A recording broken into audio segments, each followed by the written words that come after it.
abantu balina bye bayitamu bingi. People are depressed. Abiba depressinga bingi. Success yange sokubeera nga erumya omuntu omulala omutwe nekimuteeka mu depression. Abantu balina ebizibu byabwe alaba go moving oli happy and tamanya nti nawe nabyo oyitamu behind. Niye akulabula byo oli happy nekimuluma nekimunyiza and then navaayo abeeko kyayogera about you or criticize what you're doing. So ebimu byewuliriddeko ebimu byerabiddeko ng'omuntu agamba nsobola okukola anything to put her down. Why? Because they don't want to see you succeed. Kati abantu bwe batyo buli w'obitegeera n'ogamba sijja kumunenya. Collaborations oziraba. It's joint energy. It's joint. It's funds joined. Ng'olabanga TikTok obanga chumi. Ng'ogamba mbwe simanya oyinza obutabala serious simanya biki. Ayina abafaani be. Wabanga waliwo faani we nga abali tetamanyi watanjagala. Ajja kola ki? Kuntegeera. Nze kati for example, there are people that called me abamanyi personally nga they did not chew me. Akubuza atono. Mukazi musajja. So nemugamba mukazi. Nanga kitegeeza ki? Nti eriyo faani wo abatamanyi chumi nga tegedde chumi ng'okoze naye. What is your love life about? Sorry to ask. My love life is my love life. Era nga wulira my. It is for me, my and myself. How is it about? Like omulabi yabeera awo ng'alinze oba faani wo. Is she married? I'm not is she married. about to get married? Is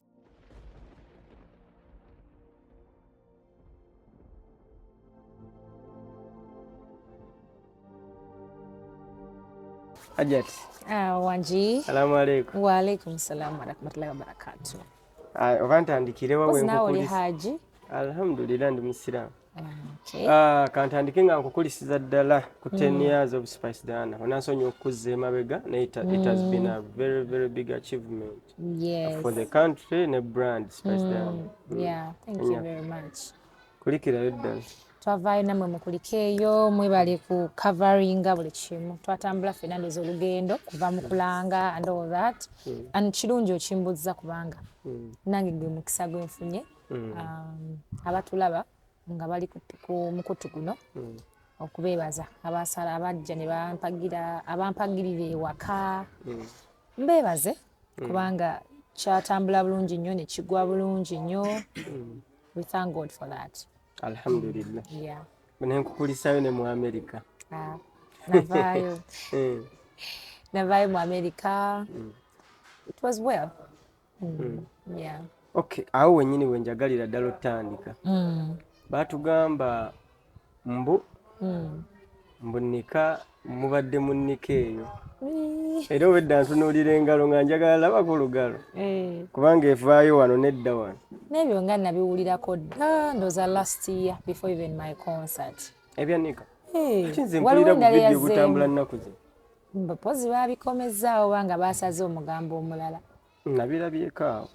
Ne ŋŋamba omuyimbi njabbi mubuuza. Nabirabako mabega ne ŋŋamba maama ekirooto kyange nno gendako France sinafuna chance egendayo naye bantwalayo dda mu mugambo. Bantwalayo dda mu mugambo nti gye nakolera nika. Ng'ate sinnaba kulinnyayo naye nga nja gendayo. By the way, it's one of the countries or like cities gye njagala okugendamu. Negombo gendamu ate nga visa mbadde nayo ebbanga naye nga sinafuna budde. Ate era nga for the well-being of the mind wetaaga okutambula n'obwongo gye bukutunula. Yeah, ntambula naye most times ngenda nnyo ku bya mirimu. Ndwawo ofuna obudde nti ngenze kuwumula nti byange. Yeah, so nva Sweden recently but era nagenda mu bya mirimu nnaku 5 ne nvaayo. Ate nga visa mba nazo naye obudde bukubula. Okutta wiiki namba nga toli waka oba olaba nga ofiiriddwa kinene unless ogenze ku bya kale nze nganze njagala nnyo nnyo engejeni nti ndimu byange byakukola ndaba nga okutta wiiki ngende kuwumula pozi nga nkyetaaga nnyo nnyo bakiba kizibu nnyo unless maybe in celebrating a birthday bwe bityo but nkeere nnonda olunaku ngabe ngenda kati fulumamu kuwumulamu kimpa ekizibu ky'amaanyi badde kirowoozaako ennyo Yeah, but I will go. Inshallah. Prayers. Yeah. Okay. Wenandyegalidde ddala awo tubaddeko ko mu Kiggula Luggi nga tunyumyamukko ng'abantu. Wenandyagadde okutandikira okusimba essira ndowooza kantandikire ku mulimu omulungi gw'obaddeko ndowooza 2 days ago ogw'okubeera nga nti wasiibulula abantu kyokka ate waliwo ne bewasooka okuweereza package abajja wano abakyala bootereera okuwa ebintu ebifaanaganako bwe bityo. Okusookera ddala nja kwebaza nga nze then ate nkubuuze omutima gy'ogujja ng'omukyala sijja kugamba ndowooza ddala nti gw'osinga obugagga mu ggwanga wano bangi abalina ssente naye ng'oluusi okwerekereza n'okwewaayo n'ogamba nti kankole kino oba kino nga kizibu era waliwo n'abasiraamu ndowooza nga bakusinga imaani obuvumu obujjawa n'ogamba nti manyi maneja Roger tuyiteyo abantu tukwate kasente kano tubagabire then ate n'otakoma okwo n'obasiibulula. Well, buba buvunaanyizibwa bweweteekako ng'omuntu oba papasi y'omu bulamu kati nze nsobola n'okubeera nga sirina nenkeera nga kasente kenina neŋŋamba nti kati kano kenina ketugenda okukozesa ki okuddiza eri abantu ate nga kuolinawo because buvunaanyizibwa nga obwewadde ng'omuntu oba oyagala obutuukirize kati nze kino buvunaanyizibwa bwange ate nekyala nze ntunulira nnyo neŋŋamba naye kati if not me ani ayinza okukikola so netunula around I'm like okay bwe sivaayo neŋŋamba nti baniiba bange abakyala b'okusala amaroodi abatalina nnyo ani agenda obbadduukirira titewali ngamba kati naawe I have to kansitukiremu nkikole era ogola nti oba tukikoze era tewali akola ki avaayo okukikola nogaa kakitegeeza if I don't do it omuntu oli talina ssuubi talina gwagumiddeko and then n'okubeera nti kati nze gyenkulidde oba gyenvudde tubaddeko mu mbeera ey'obwetaavu nga tolina akuwa so namanya value y'okuwa n'okuweebwa kozi nayagako nga noonya olukumi nga noonya mpa ekyemisana olunaku luggwe nga sirina so nemmanya nti mubutuufu bw'obeera omukono omugabi ogwo oguyambako ku muntu wiiki okusobola okutambuza obulamu oba okusurvivinga mu byokulya oba okoze kinene so neŋŋamba kati background yange bagyenkoliddemu kireme kubeera nga kijja kundetya bukyayi but ebeere lesson kiyigiremu ŋŋambe nti omanyi nze saafuna bampa naye nakula nembeerawo kati kambeere oyo omuntu eyali gwe nali neetaaga okitegedde nti ebiseera ebyo nali neetaaga omuntu nga Spice Diana saamufuna so kambeere oyo gwe nali neetaaga eri omuntu right now and then ekirungi nti ne tiimu gyenkola nabo bakkiririza mu kintu kyekimu kyenzikirizamu so tekikumenya nnyonyo okedde n'ogamba manejawo manyi tukole bwe tunewe tuti bw'aba tekimuliimu naye abakola ki agamba sene tuzizze mu bino oba business oba but if you have supportive people kikuyambako kyanguwa because nabo olumu idea gy'otalina bagikola ki bacontributinga n'agamba omanyi tukole bwe tuti tugenda kugabira abantu 200 oba gobadde olina maybe an idea of 100 nogamba twongereko tutenkanye twongereko tukole 200 people because kati nze olaba most times ne giveaway zenkola mbanguza ebintu byange n'ofuna abamuziratisa kati emigaati nafuna abamama pride bampa emigaati 10 that's a lot bagimpa bubi bangamba gatta kuki kukyogenda okukola abayaketi ne bampa amazzi ne juice ow'enjawulo kigatta ku kyogenda okukola so olaba nga nange sirinze kanyambibwako n'ofunayo agamba nkuweereza akakadde yongera ku muceere so basically olaba nga there are people that really support me in what I do nange kinyongeramu amaanyi ate ne bwowanga basiima so noga kansigale nga nkola ekyo it's a calling it's a purpose mu bulamu apart from music bwe tukola n'okuba ku stage you have to make an impact ne change mu bulamu bw'abantu abakwetoolodde around you for me that's for me era wembadde njagala okubuuliza olina wookoonye nti abantu bo wabakola ki basima wenja okubuuliza mulimu we twakulaba actually tukulaba mu activities ez'enjawulo nga weenyigira mu bintu ebyo ebyetaaga calling y'omuntu ayinamu okubeera ngayo. Nakulaba mu kiteezi nenkulaba na bino by'ozzookola waliwo bwe wagenda e Masaka ankuleetedde ebiri distant nti omuntu oyinza n'okulwawo okuddamu okukola okumulaba nti twali e Masaka nakulabako eyo nenkwata amawulire ago ng'olina boowaaba emizigiti bootaliddamu kola kusanga kulaba abakusiima be bano boowangaaliramu bootera okuyitaayita n'ojja wano oba bakkubira akasimu wadde wavayo ne bagamba weebale watukolera munnanga ate olaba ensi eno abantu betuwangala nabo ate abasiima batono abasiima mu betuwangaalira nabo betubeera nabo abasiima batono nnyo ku bintu bye tubakolera naye ate omuntu ali distant asiima nnyo kyova olaba omuntu asobola okwebuuza lwaki oyamba stranger gw'otamanyi noleka ab'omunju kubanga stranger talina kyabadde akusuubiramu at all. It was surprise. Omukubye ka surprise ate aba extremely happy kubanga kiringa kujja kati n'ompa mitwalo 10 nga sijikusuubiramu. You just don't know how it makes me happy.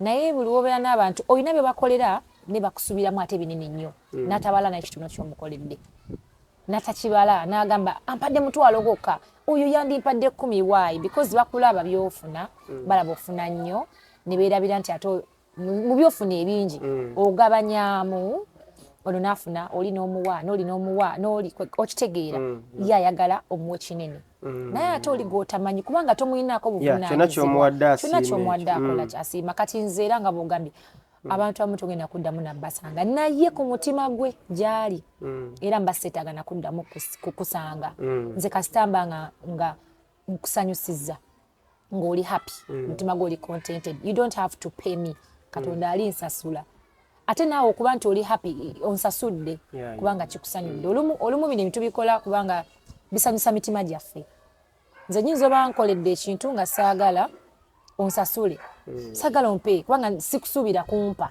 nze nkuwadde kubanga kinsanyusa nzikusa mutima gwange it makes me happy you know so kati nze kyemmanyi okuleka ng'omuntu ye bw'atyo naye abantu omuntu gwokoledde ekirungi ateekeddwa okusiima just nti giba mitima gy'abantu abamu nga bo tebasiima ate nabo tebabulayo era omutwalo n'agamba yandimpadde 5 ninga n'omutwalo abadde tagulina bakritiiki bano kubanga osobola okukola ebirungi abantu bonna mu nsi yonna bakola ebirungi naawulira ng'akoze kyasobola oluusi nga talina nagwasuubira nga bw'ogambye nti tosuubira muntu oli kusiima neggwe ng'okoze kusanyusa mutima gwe ne bakritiiki eva babaawo abakritiiki abo obiraba n'obireka n'ogenda mu sawuna kubanga ebintu negativity bw'ebeera ng'esusse so ng'olina ekintu ky'okoze ng'oza kigatta ku community abantu abamu bagenda mu depression oyinza otya okubeera nga overcominga social media critics oba abeefuula nti bali concerned about even the good things you do bo ne baagala bapifule negative kati ekyo kiyinza kuteeka mu depression ng'obadde olina ky'osuubira kati nze omuntu nga bwe nkugambye nti nkikola to make myself happy kitegeeza oba oliyo nga gwe tosiimye it's up to you nze nkikoze ki kinsanyusizza it is enough and also tokikolera abacritique okikolera gwokoze ki gwoyambye oba gwoyagadde okusanyusa kati critique ye era wadde mbokola ki okwogera kyayagadde kubanga tamanyi value yakyo ate abamu ba critique tamanyi kitegeeza okuddiza oba okuweebwa kubanga ensonga lwaki terajja mmuwa endowooza ye n'ebikolwa bye era abeerayo omuntu bw'ati ate abantu bano bo baakuzibwa nga tebamanyi value to give. It's like omuntu you can't preach about love nga tomanyi mukwano. You have to know ate nekye bagamba kibaddemu yakimanya. You can't talk about poverty when you've not been there. If you've been there, you will know what it means to be poor. Boba ali ogabyeko omanyi value y'okugaba. Omanyi what it means. Kati abantu abasinga ba critiquing ebintu baba tebamanyi what it means. They don't know the value. So kati oyo batoyinza mmowa budde. Kubanga gomanyi kyokoze obuzito bwakyo kyekikwongerako nekikyongera ku muntu gwokoze eki bwokikoledde nze teri kintu sometimes kikuluma ng'omuntu ayogedde bw'atyo kuba kati olaba it takes you back nogamba naye kati olaba Yesu tetumanyi nnyo about nze saga nnyo kugera about the Bible or anything because it's what we believe in tetwaliwo naye olaba Bible era byonna bye tuyitamu kati byaliyo nti whatever happened era Jesus yakola bye yakola and people didn't appreciate bamukomerera bukomerezi ate nga kulwa ebirungi byakoze kati those are many years ago you can't expect something different now after so many years tuze tubeera mu bulamu obweddiŋŋana bintu byeddiŋŋana nga ebize happening so we focus on the good things kubanga nze oba n'okukkiriza nti ebirungi bivaamu birungi ojja sigala okola birungi oba okkiriza nti ebibi bivaamu bibi osigala okola bibi nina ensonga z'endaba ezimu okuva emabega oli n'avaayo n'akola ekintu n'ogamba Diana nga bali so strict awo tebagenze kuggulawo lawsuit tuyinza maaso awo okuwulira nga waliwo gwe bawere ennembya nga bali mu kkooti tugenda ate kukwata mawulire ng'ayonoonye Diana ali mu kuwoza neeyamuvumye mukikwasaganya mutya eggwe ne management y'okubeera nga nkitwale nti mutambulira mu kusonyiwa kubanga tuwulira nti waliwo alumbye Diana n'olowooza kati lino kkomera oba kkooti oba kumuddamu yes n'owulira nga ate kisirise kati nkubuulire ebiseera ebisinga abantu mulimu ebika by'abantu omuntu ajja kulumba ng'asuubira kuba nze anything I talk about kiba neki ne mileage omuntu ajja kiwulira agambye eki kyovola nti nno era mwaka ku mwaka ojja kuwulira nga banjogerako ojja kukola olimba n'eccumi lufuuke topic because it's Spice Diana oba wanjawulo waliwo ekyenjawulo nti gwe byokola babiraba mangu babiwa obudde so muntu akwata akinga nga alina ensonga ze nyingi bajja vaayo kulumba akogereka manyi one ojja muddamu byomu akole ki amutegeere oba amuwa amatu amuwe relevancy and attention kuba gy'abaanoonye two bantu batulinako obukyayi kyotuuka time obaddewo emyaka nga people are tired of seeing you succeed. That is reality. Obeerawo nga gwe Spice nga bakusupportinga to go up, they want to put you down. You know, benyini abakuteekayo, they want to put you down. Kubanga eyo nature y'abantu.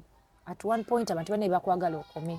So mukama bwakusukkulumyako, they always want to come out and put you down because balaba ng'okyali ku lugendo okola ki to giving up. Ekirala abantu balina bye bayitamu bingi. People are depressed.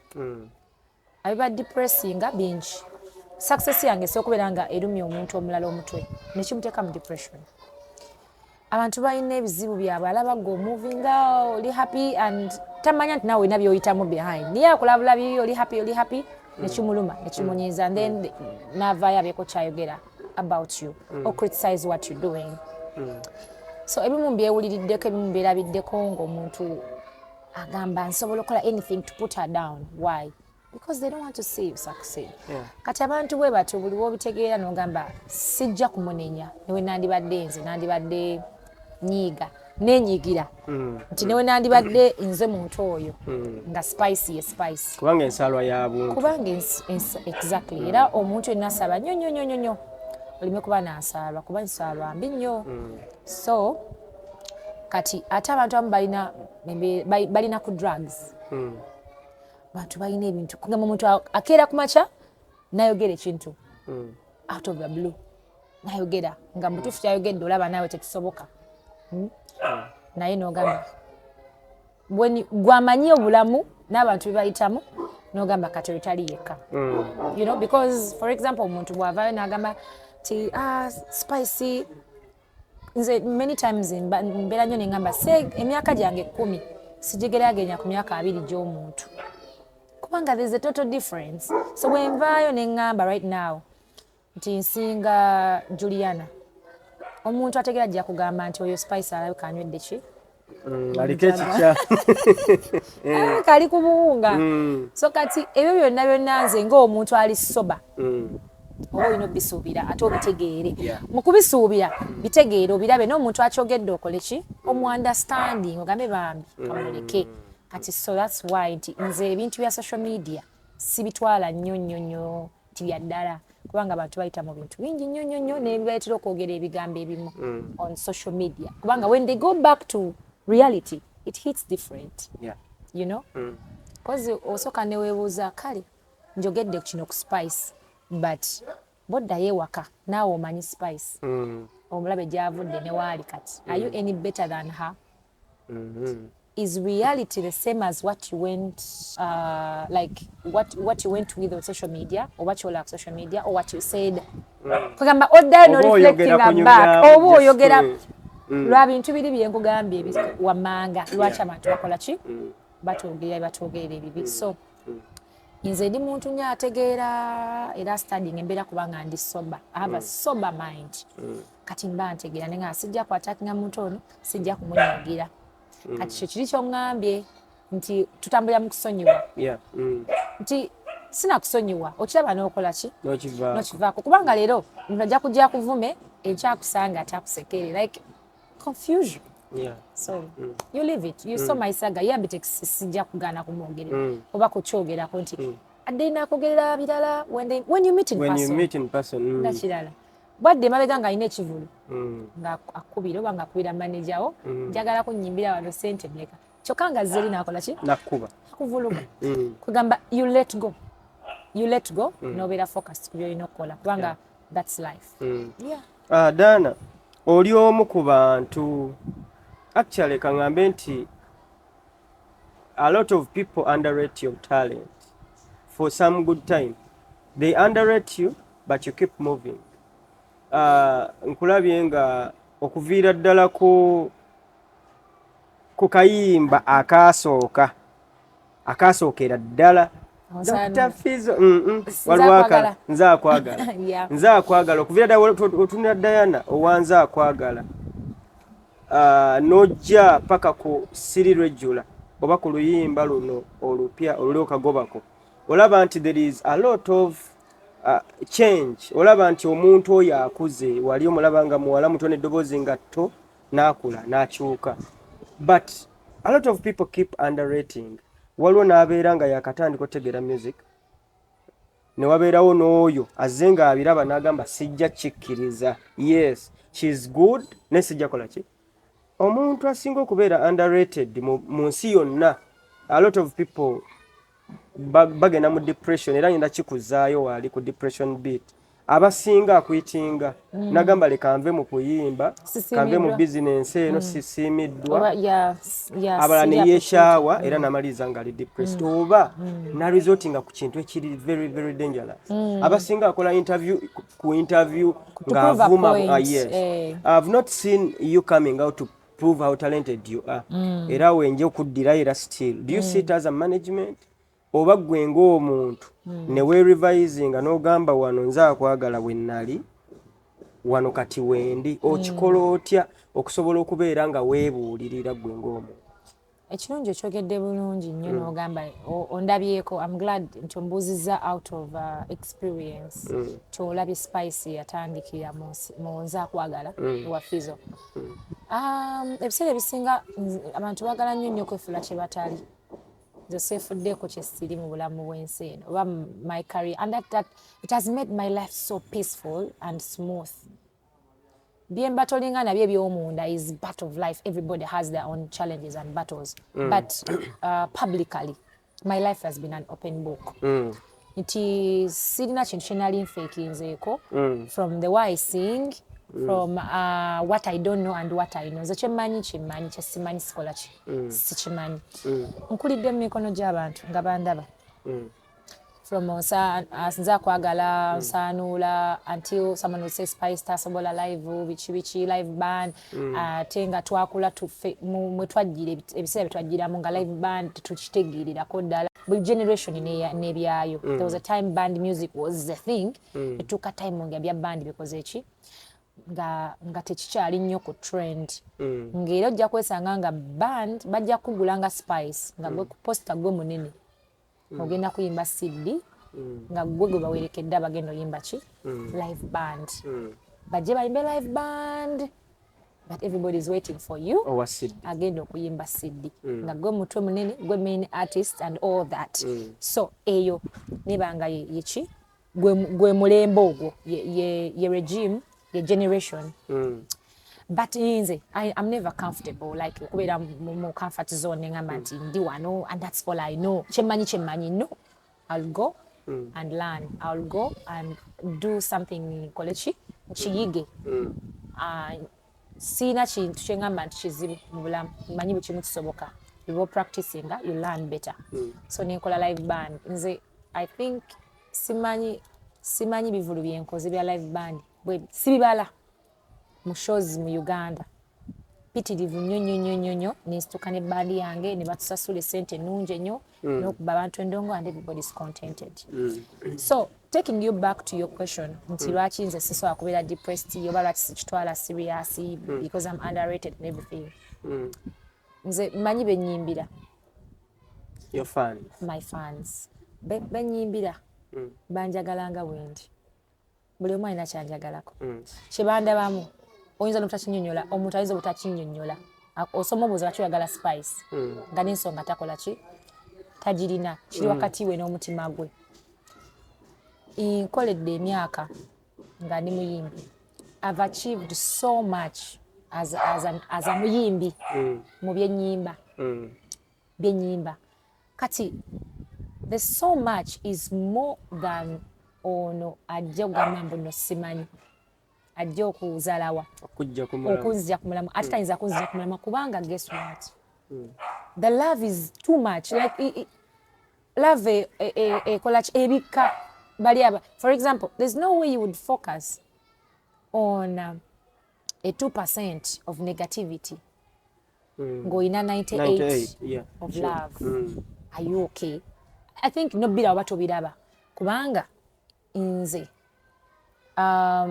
the bookings I've had simanyi nakomanya there was a time actually last year sijagenda wala where we reached a point nga ngamba management mbagamba bulire bambi mulekeraawo kwata bookings begayiridde nfa I can't take it anymore naye ngolaba nti ba client basigala bakuba masimu mutunyige wano you understand so who does that on something they don't like so most times bagambe like enkoko enjeru ogiraba ekintu kyonna ekyeru okiraba nnyo ate buli omu kyakola ki kyayagala okugendako ewali ekitangaala it's where everybody wants to go you know ku ewali omubisi is where all the bees want to go kati I think ekyo kinnyonnyola bulungi nnyo most times ate ng'eriyo abakiraba mweno ango nti lwaki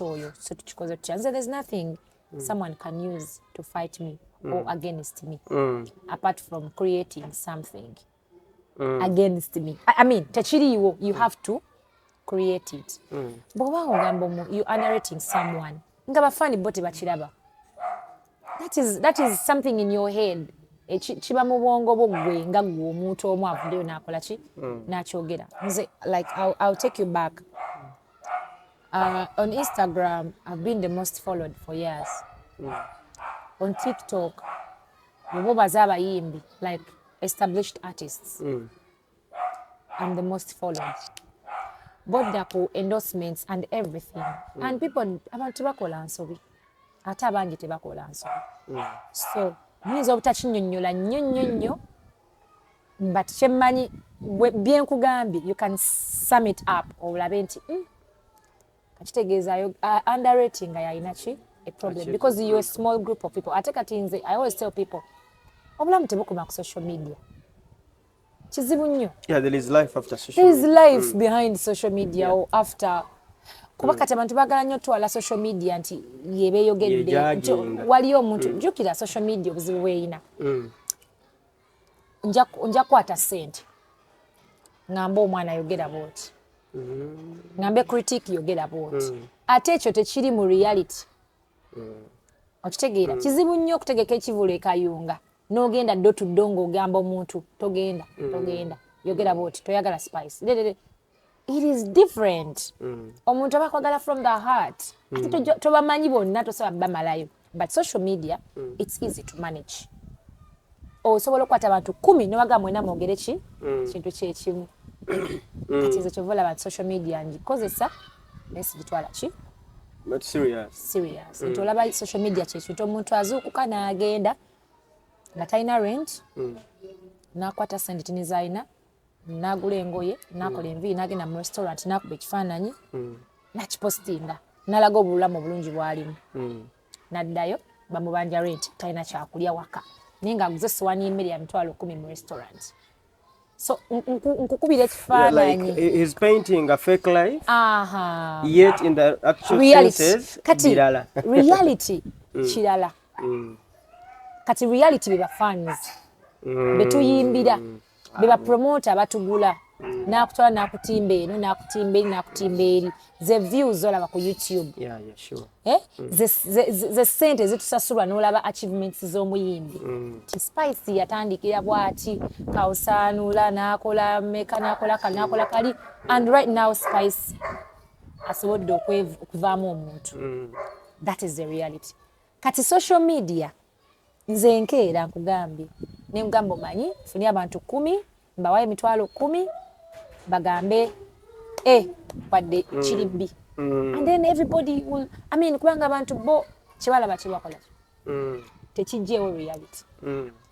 I think that has explained more. Yeah, more than enough. Okay.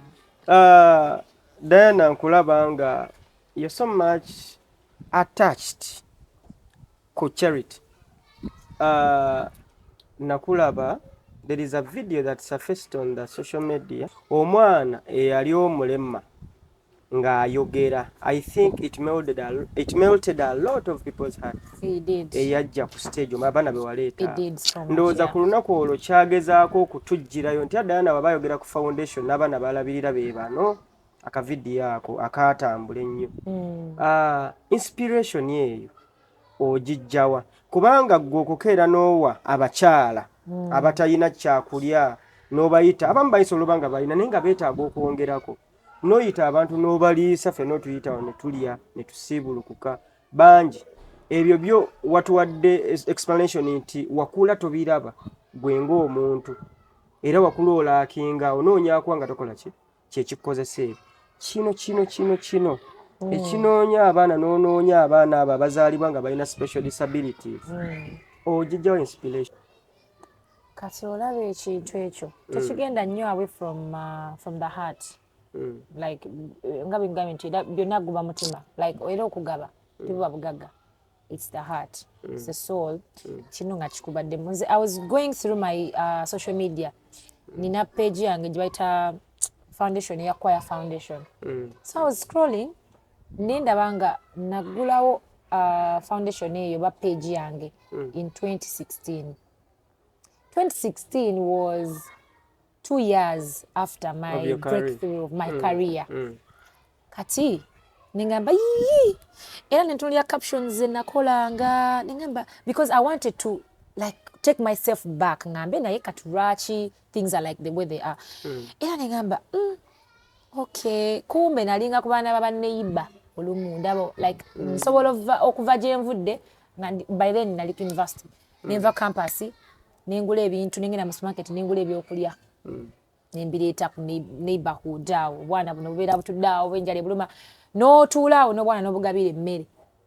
I'm like okay so this was me meanwhile nga neerabidde that was me so I want to take myself back. So nengamba so if I used to do this nga sirina meaning this has been part of me. Gandhi campus girl even in high school nzijukira the first something I did, an activity I did was I went to schools nga nkyali mu high school nga ndi nga mu senior 6 awo ngenda mu masomero nga tusearchinga talent naye gwe anoonya talent tolina naawe weetaaga buyambi. So I used to give out books like books bitabo pen bags. So nga tugenda nensaba essomero bagamba manyi njagala tushokesinge wano talent nina ebirawo njagala okuwa abaana gamba okay you're welcome.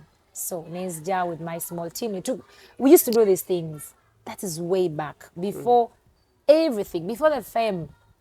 So ningamba okay so this has been part of me, it's not any different from me tekize kati. So ebiseera ebisinga kiba mugwa omuntu ate mukama wakuwanga akugabiridde otandika okubeera ng'oyagala ogaziye nokitunulira deep nogamba okay abakyala yes omukyala asookera n'ateekawo akadaala n'atunda ennyaanya oba n'asika chips ono omwana aliko obulemu ku bwongo agenda kukola ki talina magulu tatambula tayogera abeera wansi I'm like now bo ani agenda okukola ki oboogerera who is going to be their voice so n'otunulamu n'embeera gy'obaddemu communities katugenda mu byalo oyimba eno n'oyimba n'osanga abantu ab'enjawulo ofunako chance to engage with people cause nze nfunyeko chance ebeera mu byalo eyo n'ova mu motoka n'otambula around n'olaba how people live kati abaana abasinga bano abaliko obulemu ku bwongo most of them babasuulawo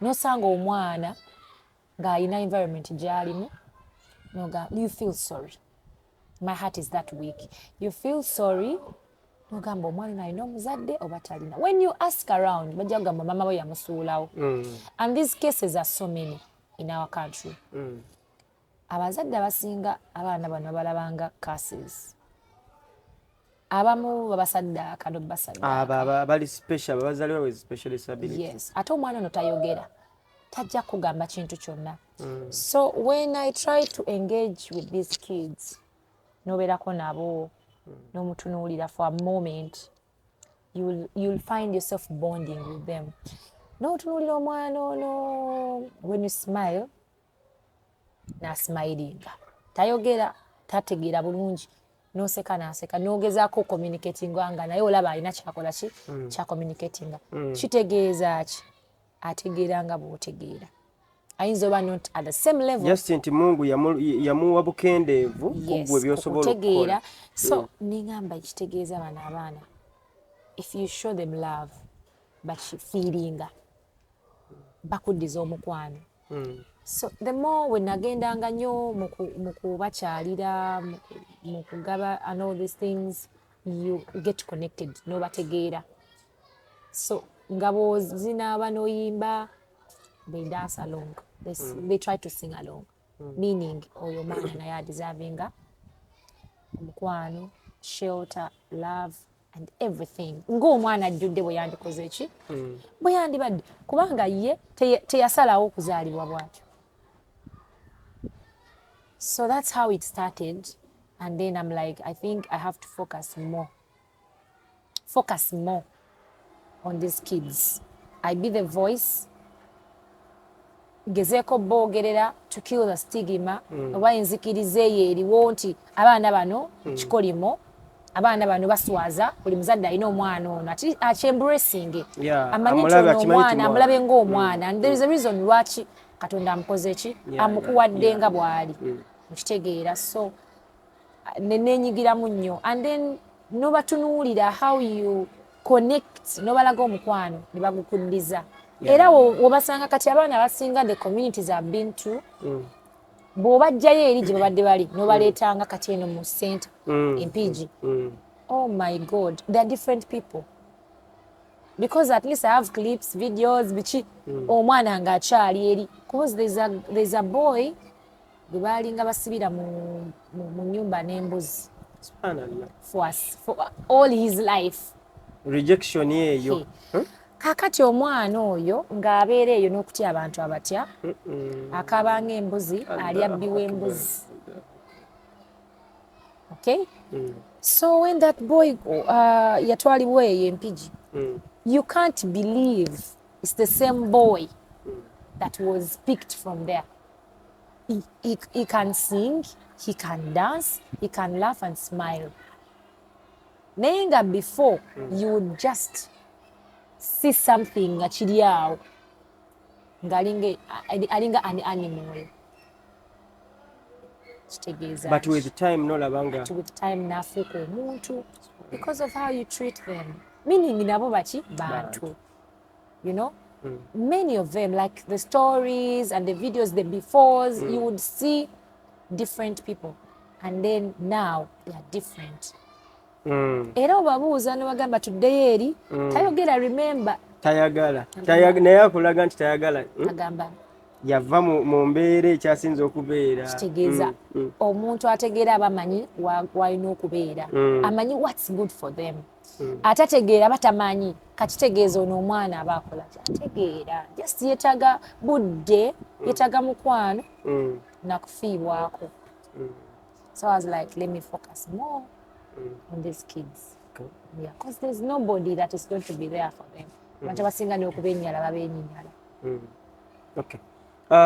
Having achieved whatever you have achieved, kubanga okujjako ng'oli aliko ekikyamu, you can't fail to list Spice Diana amongst the top musicians betuyina mu ggwanga. I've seen, reading documentaries, watching interviews ez'edda n'edda from all over the world.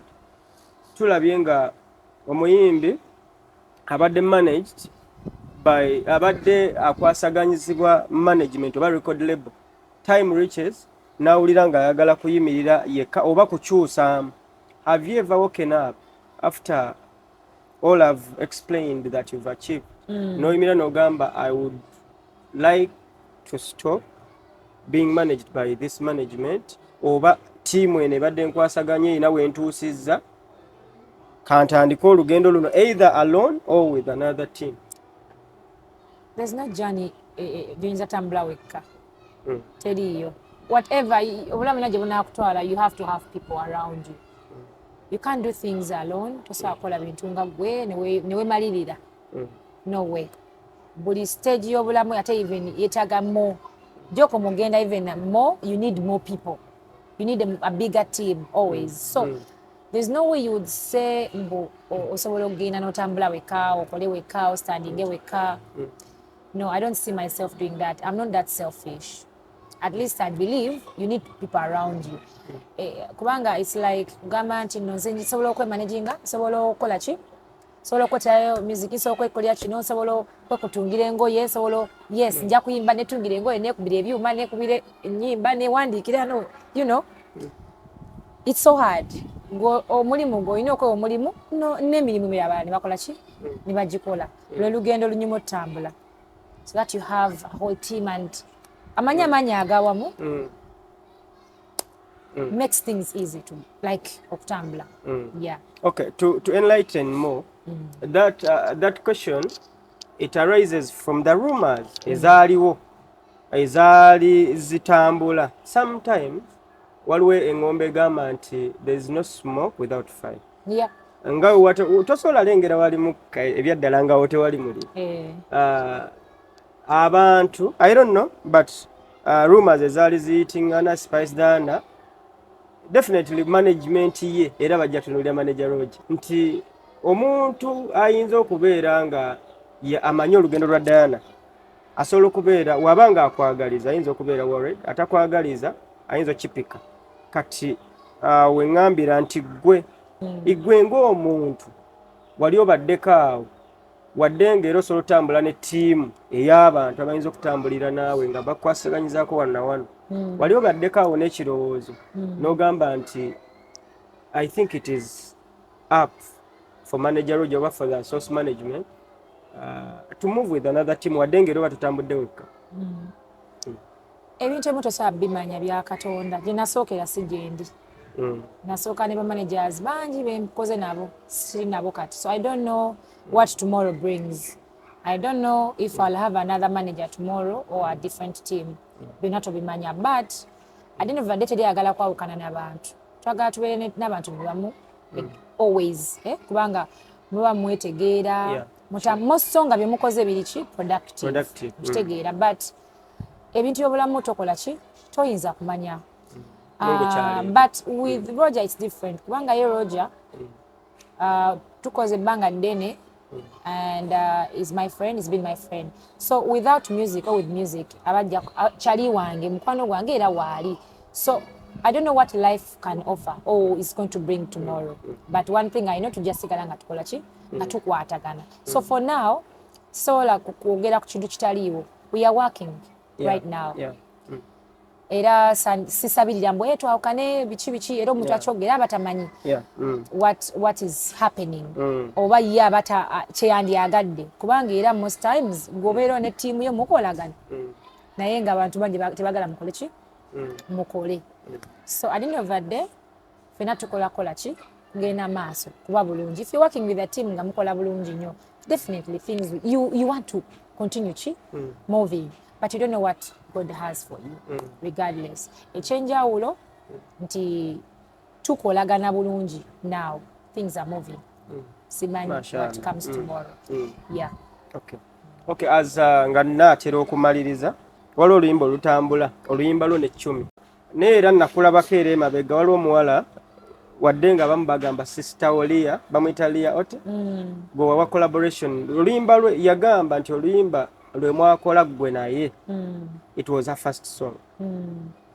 do you double check before you offer opportunities to people oba abamu babeera bantu bo bamunda kubanga it is very very very surprising okuwulira brand Spice Dana nga awadde opportunity omuntu nga 10 abantu bwe babadde banderating yes she's talented I appreciate and I know she is naye I think to someone else ayinza obutasooka kumusembeza naye kati awe nkubuuza nti do you first double check oba gwe omuntu oba omumanyi nti wo wakulusegere gwe oba omanyi potential ye tekimanyi music aba music kyo ate nekyowulira ku mutima kiba kyekyo nze wenkeera neŋŋamba nti I want to do a song n'omuntu ono nobody is going to stop me kuba nze ekisookera ddala music ava ku mutima ku mwoyo ng'okyagala era kitalimu kwagala tekikola ki tekitambula tekiba so for me collaborations zikola nnyo n'omuntu nga nkifiirinze oba gwe sport nze neŋŋamba anja akola n'omuntu oyo and most times naye aba ayagala okukola ki okolagana naawe naye nga opportunity tagisuubira you know nga tagisuubira ate many times nze ndoza ne mu nnyimba zange ndoza nina collaborations nyingi nnyo ku bayimbi bangi ab'enjawulo nti era mabe even way back ngera bambuuza lwaki okola nnyo collaboration ne mbaga collaborations oziraba it's joint energy it's joint it's fans joint ng'olabanga TikTok obanga 10 ng'ogamba mbu simanya oyinza obutambula serious simanyi biki ayinayo bafaani be wabanga waliwo faani we nga abali tetamanyi watanjagala ajja kola ki kuntegera nze kati for example there are people that called me abamanyi personally nga they did not chew me akubuza ate ono mukazi musajja so nemugamba mukazi naye kitegeeza ki nti eri faani wo abali tamanyi cumi nga tegedde cumi ng'okoze naye eri faani wa cumi abatetantegedde oba atampabudde oba you know nga faani wa 10 because buli omu ayinayo bafanzi be abaddala b'omunda so kati collaborations zino nnungi nnyo kubanga buli omu zikola ki zimwongerako naye at the end of the day bw'okola n'omuyimbi nga mpya oba olina by'omusenvuddeko luli nga byabanga bizibu nga bagamba bona okola n'omuyimbi omunene kigenda kubeera kizibu nnyo okumanya kyozzaako bwe byabanga edda ne trend zizze zikyuka era hard work yo yekola ki yekuyamba yekuyimirira because at the end of the day nze nawe nkusenvudde kati ebisigadde it's up to you going neki ne pace eyo ofunye omukisa nti wandibadde otambulira olugendo luwanvu lukatingiddwako short so how can you use that chance that opportunity opportunity because it goes back to you so nakola olunimba ne rage olimba lw'omusheshe era omuntu nga yeebuuza lwaki nkola olimba n'omuntu ayimbira mbalala oba mu west and all that naye oluyimba olwo lwagenda buli wamu ne mu northern uganda up to now northern uganda govanga northern uganda tomanyi luganda ate olunyankole banalutegeera batya era ng'oluyimba olwo luli lw'amaanyi nga buli omu lwalinze n'ogenda mu basoga kugamba nti omuntu waatalabira kirungi kikirimu nze nakola ki nze nakiraba so setaga kwebuuza ku muntu yenna because nze mba manyi kyendabye kati oluyimba olwo genda ku YouTube right now musheshe no lwa 10 it is number 1 of trending for the last 2 weeks wali ekitrending nga kibi wali ekitrending nga tebakyagala look at the views the views are big mu weeks 2 olabe ne original views zeina okitegeera so ate n'ekirala most times kati nga Spice emyaka 10 n'omwaka gumu ogwa 10 oba 2, there's a total difference. Nze n'abafaani bengatharinze benkuŋŋaanyiza kati Leo mwita sister wange after we did something together. So there are many people that call her my sister after we did together. Naye nga before tebali tebamumanyi oba tebamuwabudde. Kati mu myaka babbanga lenyimbidde nina bafaani nze benkuŋŋaanyiza b'otannabakuŋŋaanya bwe tuba tukoze something nja kusunirako because nze ntambuddeko and have a bigger catalogue. So ebiseera ebisinga abantu boogera ebintu bino temanyi impact kyebikola. Nze tekintiisa naye kitiisa nnyo omuyimbi anaawo omuyimbi omala kolabo because alabangamu eriyo abeefuula abategeerera buli kimu. Actually tekiri mu bafaani. Let me tell you what's funny. Era kye nagambye off social media there is life. There is a real audience. Kati bano ba critique people that don't even know music. Tamanagingangako na muyimbi. Tamanyi nothing. Bebasinga okwefuula nti nno boogerera ebintu by'abantu. Naye olimba era ne lumuswaza. Nkuwadde example ne ngamba genda ku YouTube yo. Olabe views zeruyina. Olabe nti ennyimba nnyingi nnyo. Lwaki luli ku namba emu? There's a reason. Fani yamanyi kyakola ki? Kyayagala. So even when you critique oba n'okyogerera, reality is different. Okay, Adana, let this be my last question for you. What is your love life about? Sorry to ask. My love life. My love life is my love life. Era nga wulira my. It is for me, my and myself. How is it about? Like omulabi yabeera awo ng'alinze oba faani wo. Is she married? I'm not is she married. About to get married? Is she I don't know. Nze simanyi Katonda byantegekedde bya mu maaso manyi kye ndimu kati. Love is beautiful. Fenna tukimanyi just olumu it gets bad. Era ngenda kubizika era nga era omusana gwase. It's not a good day. Olale lwa good day. Lero netonya enkya negwaka. That's life. Ne love bwetu. Olumu eba nnungi. Love bwetu. Olala nekola ki? They're going bad. It ends in tears, but love is supposed to be for you. And you? No. In fact, before even getting to your person, it has to be you. Gwenga gwe. Kwanga tomanyi muntu oyo gwoli naye kikyawulira. You might know, but you might not know still. So kati, it's what you feel. Ebirala byonna for the public, well, because we are public people, somehow, people get to know. But it is not a big deal. Inzo omuntu wategedde who I go out with doesn't make sense. Kubanga emyaka gye nnyimbidde, you've not known me for who I date. No. Or for ani gwe njagala. It's been spice and music. Spice music and what I do. But not love life. But I'm okay. I'm contented. Okay. Yes. At some stage, as nga bw'oli nti spice nano wonsaanula si ye gwe tulina kati. Era the achievements you had like 5 years ago are not the achievements you have right now. There is that time when it will be nga kiteekeddwa abantu okukitegeera. Then there I bring my question. Are you not scared of what love comes with? Oba relationship eri serious byeyinza okujja nabyo. Sometimes it comes with negative effects which can maybe force the good people that have been supporting you away. Oba nechiku affecting in either positive or negative. Are you not scared about what it might come with? I've been in love. I've been in relationships. I've never had any challenges. Never was in. It's for you. You deal with them personally. Banga love is personal. Love is personal. Chichongo go muntu. Baba no muntu ne mwawukana because it's not like I'm a virgin.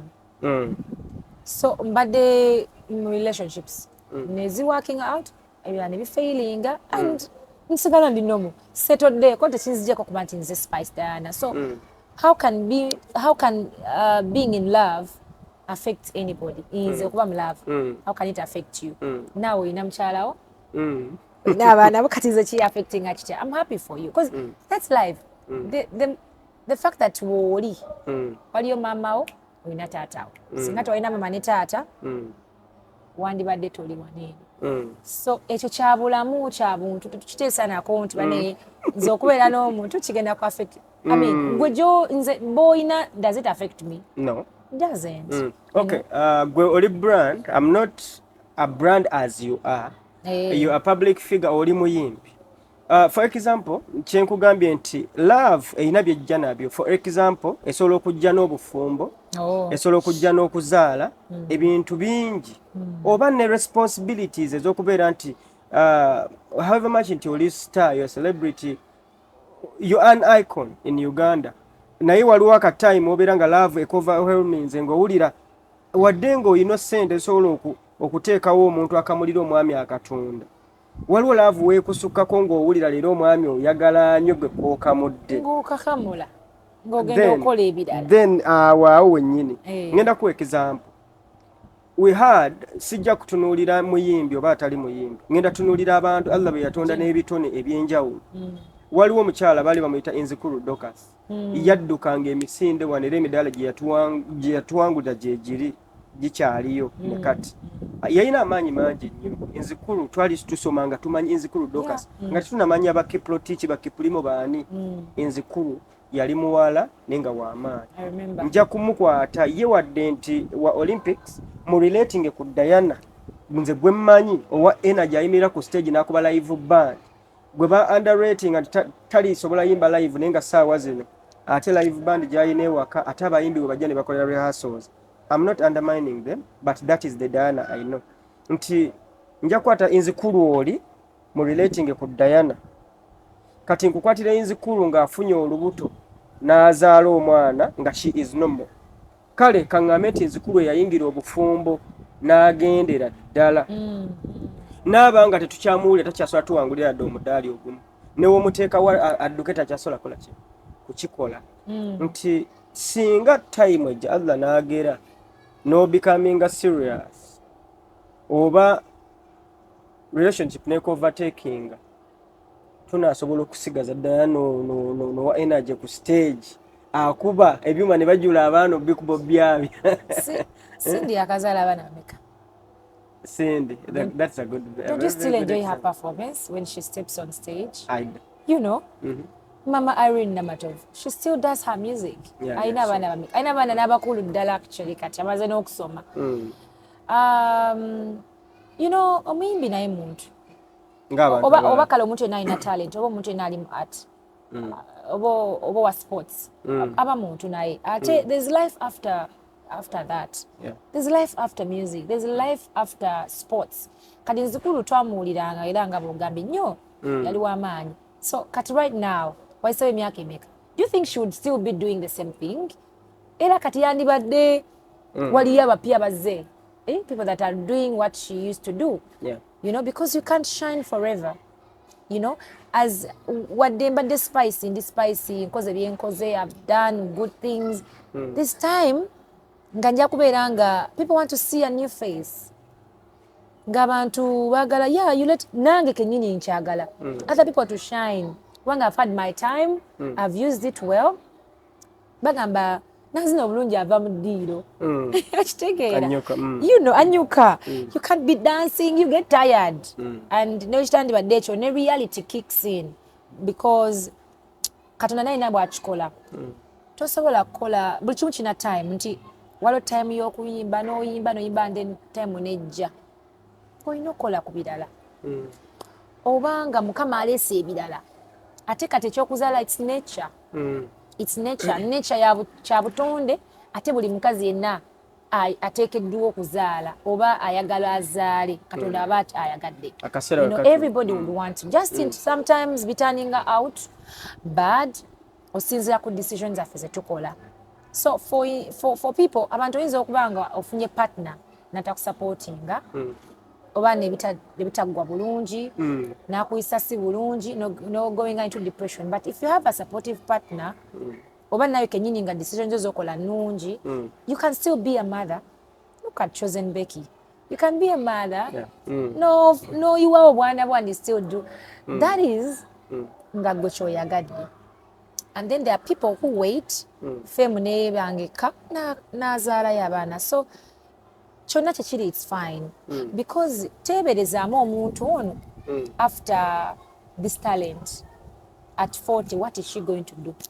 You don't have kids, you don't have family, ne music takyalinga bwe yali because kati waliwo time wobeera anka music ndoza nga ndi around 16 17 very aggressive otuka time byonna ng'obikoze you start getting tired and then you start doing the same things again and again. You want to try other things okitegera kati nganze nti I'm doing music but I'm also into other businesses n'ebintu byenkola ebirala ate before nali sibikola kati ogenda kusanga nga passion yo eri divided obwo bwe bulamu kitegeeza mbu nno olina kubeera stuck in one place ate okuzaala si kibi wadde mbu olina talent si kibi it's good just nti olumu bijjirako ebintu ebirala mukama byabageze but nze si kitya kaduna kyanabalese at that point I will embrace it and it will be the thing I mean kubanga obulamu bulina phases. There's a phase of a teenager, there's a phase of okwezimba from 23 nomanya nti kati njagala kukola ki I'm focusing n'okuba nawaka ewange kanve wa maama nfuna akazigo kange pangisa akazigo mbeere independent nkamanya mpadde nzimbe ennyumba yange I can buy my own car then family and all these things. Life is in phases ate tosobola ki stoppinga if you stop it turns out different way. Okay, the very very last question. Diana, I've seen you on video shoots ngera gwe weyambaza being nti gwe kenyini like you have passion in there simanyi oba wakisoma busomi oba you just have passion. Tusuubirewo myaka 5-10 okubeera nga Diana alina kyataddewo nga kyetololera mu fashion. Well, nze kati olaba nga bwe ngambye nti nina ebintu bingi nnyo byengezaako okukola oba byenkola. Nze besides the music, nze ndi entrepreneur myself. I've been doing these things for some time. I've tried different things. Ebimu nebikwata byali bifailinga. And nze ndi muntu ayagala okufuna n'okukola. Okukola n'okufuna njagala nnyo ssente.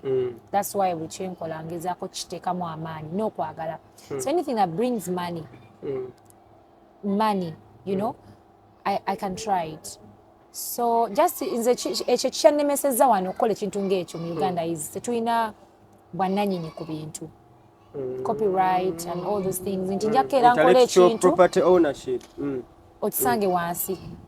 Otandika oyombagana n'abantu downtown ng'omuntu akikubyemu copies ate nga tolina control over that.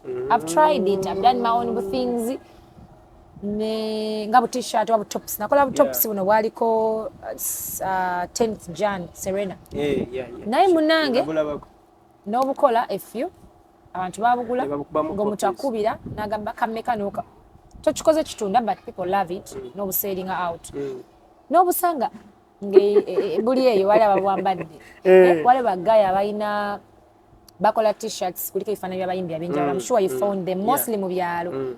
You don't know them. Ku shows obisangawo nga bingi. Tobamanyi tolinawo obufuniramu bali mu kikola kati soko okera okole brand yo taddemu amaanyi omuntu ajoze ogisange wansi oveeyo obeeko kyoyogera bajja gambo balwanisa akubuuza wawo nkwatira. Yes oba si ekyo nti mubeere mu kusigana mu gw'okulwana mutandika okulwanagana. So byebimu ku bintiiso kikola but singa nabikola dda because ninamu passion nina experience yo nayo I know everything about it. Nasoma industrial fine art and design majoring in fashion and design. So I know so much about fashion. Nemu obyerekererayo nogamba kamukozese wensobodde for my own hunt video biki ebyange naye nogamba bino biyinza okundetera ki emitawaana sandyagadde kwawukana n'abantu olwekyo kansoke nkyerekereze but I have plans in the near future if things go well or if I find a way of bwe nnyinza okukikwasaganya ne kiba nga kiri exclusive nga tekiyiike n'okisanga eri ate nga gwe tokirinaako buvunaanyizibwa. Okay, awo wennyini oyogedde ku copyright nti singa yaliwo osanga kyandisobodde okubeera nga kiprotectinga investment eyo ng'ogitaddewo. Ennaku zino yeŋŋombe ebadde etambula President Museveni agambye agenda gira wadde nga kiri specifically for music naye oba oli awo bayinza okutambula wamu byonna n'ebyo. Kati ekyo singa kiba kiteereddwa mu nkola olina essuubi nti oba oli awo kyonaaba otaddewo kijja kubeera protected era ojjaba osimbula. Bwe tukikola oba bakitukolera ne kiba nga omuyimbi ali protected n'ebibye from the name. Like erinnya lyo nga Spice Diana liri protected buli kimu kyokola kyofulumya under kiri protected nti okeera n'oteeka omuntu mu court and then n'ofuna obwenkanya nga bya ddala oba ng'omanyi nti nfunako bwekiti kukozesa erinnya lyange omuntu alikozesezza funa bwe nti naye afuna bw'ati kiba kyangu nnyo okukola kyovala nti kati bo barihana atuula waka sente ne zijja nabirabira online tetulina ffe environment nnungi eyo etwanguyiza kubanga n'ebintu online nze right now otolimba nti kagobako I have a new song lufulumye leero kagobako before you put it on your social medias oba YouTube ojja ndisanga nga wali uploading for free abantu balu downloading bwereere kyokka ye alina waafunira gwe tofunamu so tukyalina embeera eyo yonna kati olaba ku music nga lwo naali mu lukuba mu bbaala banywa afunamu gwe tofuna so kwegamba there's a lot to do. Okay, awo wennyini wenja okubeera nga nkuteera it's been a great moment for you to have us at your place and for you to have me on this platform. Mashallah. Tukweyanza mbadde nsaba abalabi obasiibule then obaagalize n'ennaku zino ezisigaddeyo ez'okubeera nga bamalako okusiiba. Mbeebaza okubeera naffe conversation ebadde mpanvu togedde ku bintu bingi nyo hope you learn something from it. Hope you enjoyed. Abasiibye mwebale abatasiibye it's okay tujja kulinda ekiddako. Mbagaliza Eid ennungi mpozi n'akayimba kange akapya kali latest kagobako abakasapoti nze sofa mbeebaza kubanga natakatiza nekatambula nnyo ne challenges nga nyingi nnyo ze bakoze videos almost omutwalo mulamba in just a few days so keep supporting it. Thank you very much. Ate nalaba video eri ku YouTube, you can request it on TV or anywhere or you go to YouTube oba platforms zonna eza music okafune ate okanyumire kaweereza omwagala okateke mu ringtone and all that. Okay. Happy Eid. Mashallah. Yes.